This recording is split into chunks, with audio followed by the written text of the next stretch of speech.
everyone, welcome back. Average Joe here again, ScaleFreak.com, coming to bring you another review slash a cautionary tale. What is it? Well, this time, it's not Airsoft, it's not RC, it's not even the Jeep. It is Black Pods. Why is this important? Listen, this is going to be both a review on the product itself, but also a review on the experience. A little bit more research probably could have been done.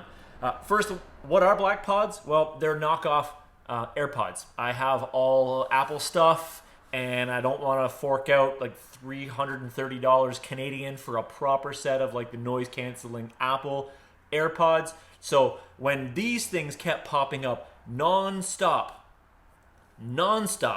in my Facebook and my Instagram feed, I thought, you know what? I might as well check them out. So by the time I ordered 2 sets, had them shipped to my home, it was $158.37 Canadian shipped to my front door. Waited a little bit and they showed up, and here are what my thoughts are. All right, let's get into the product itself. So when it arrived in the mail, again, 10 to 14 days, I forget the exact date range. It came in a nice bubble wrap container, which I've already thrown out. The content of the package itself, everything here really does mimic the look of an Apple product. So when you open it up, the instructions and stuff would be in here. These would be in there. The little charge cable would also be in there as well. Of course, being like super excited to try the product right away, I open them up. And immediately, I'm not going to open this now because the second I do, it's going to connect to the phone and shut everything off. But immediately when you open the package, it's like, hey, there's a new product here that you can Bluetooth. And surprise, surprise, it had a 90% charge on mine, so I was able to start testing them absolutely immediately, which is actually really good. Because seriously, who wants to wait to charge the product? Everyone's excited to go, so I was ready to go and start listing.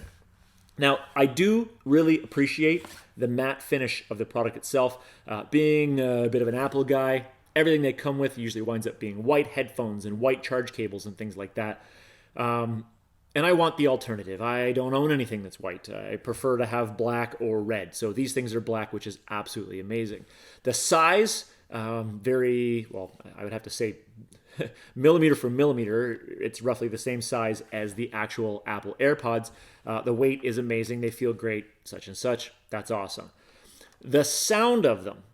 So immediately when you put them in, you start playing the tunes. Of course, the moment you open this thing, they are going to connect. That's a great feature. Some of my other headphones, you always have to pair them up every time I go to turn them on.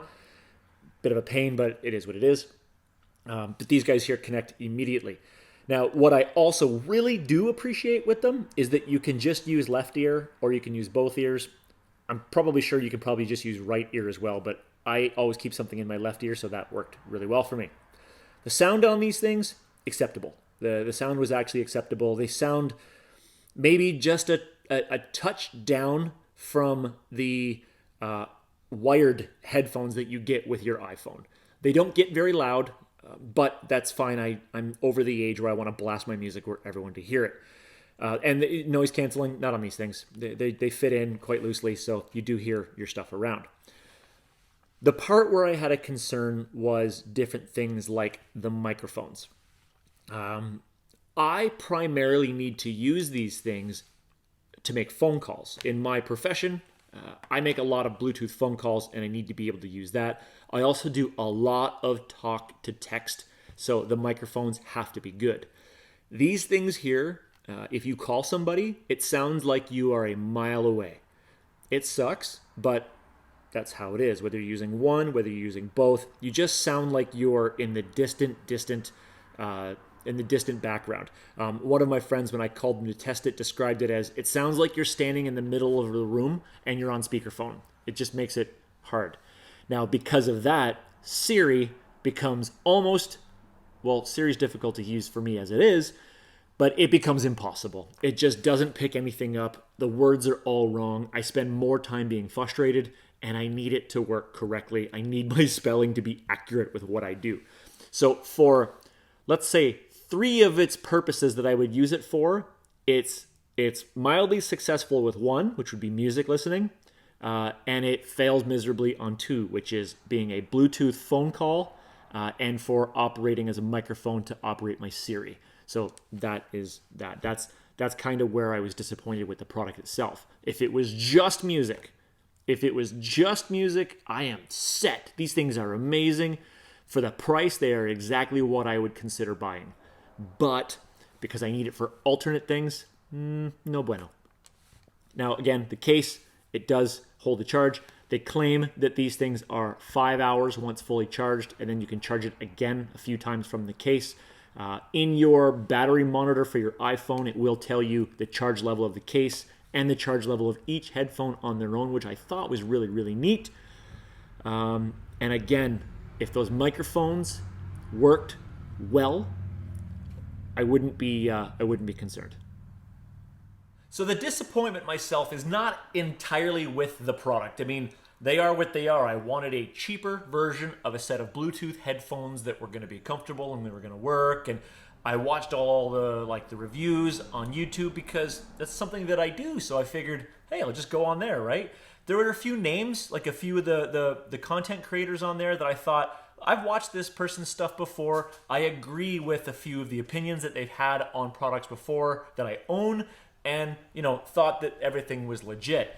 But then I started to do a little bit more research after I got them, because after trying them, after using them, after realizing they weren't really cut out for my need, started to feel a little bit of buyer's remorse. So again, kind of went down the rabbit hole. Started going into review websites, and some of the first things that popped up when I started researching these things is giant warnings that said, look out. Remember, these are on websites, not on YouTube. Big giant warnings that say, look out. This company has been known for paying for positive reviews. They kind of got called out for basically pay to play. They're giving people a lot of money to say a lot of great things about these, and they're really crushing down any of the bad feedback that you get. But then when you start to go to the website, you start to see a lot of one-star reviews. Funny enough, the one-star reviews aren't even on the product itself. The one-star reviews are on the fact that nobody's getting their product. People have been waiting months, still don't have them. But yet I ordered mine and I had it within 2 weeks. I don't know what happens with that. But anyway, very poor reviews on their customer service, very poor reviews on them actually getting their product. And to this date, I have already sent an email saying I would like a refund on the product because they do advertise a 14-day stress-free review period. So I will be sending these back. One of the main reasons why I also, of course, always keep my original boxes. So my thoughts on it are that basically I did what I thought was the research. I went to the channels that I thought were great to go to, but you really, really got to be careful now.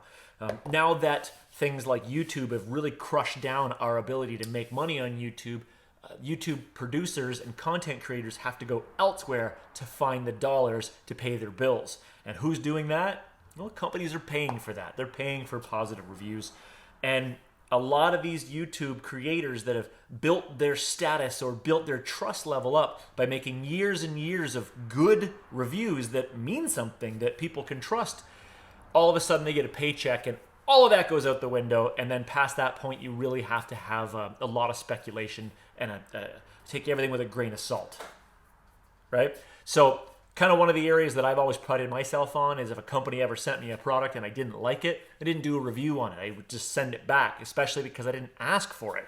But at the same point, I have said some negative things about some products or some services in the past because it's important to know what you're getting into. This was let's just round it up to $160 that I spent to get my wife and myself a good set of headphones because my other headphones stopped working. And it turned out that as ear listening, like as listening to music, they were okay. But everything else, they kind of failed on. So I'm really curious as to your thoughts and your comments down below. If you have any questions, I'm going to use them for a very limited period of time. Basically, I'm not going to use them anymore because I'm prepping them back in their boxes to get sent back again. But I will answer any questions that you have, and I hope that you can go through this and say, cool, I actually don't need them for the things that you said were a negative, so I'm still considering buying them. Or, hey, thank you very much for being open and honest and avoiding me spending the money myself. So like, subscribe, comment, share throughout your community. I'm sure someone will want to know this since someone's paying a lot of money to say otherwise. But thanks for watching, guys. Have a great day.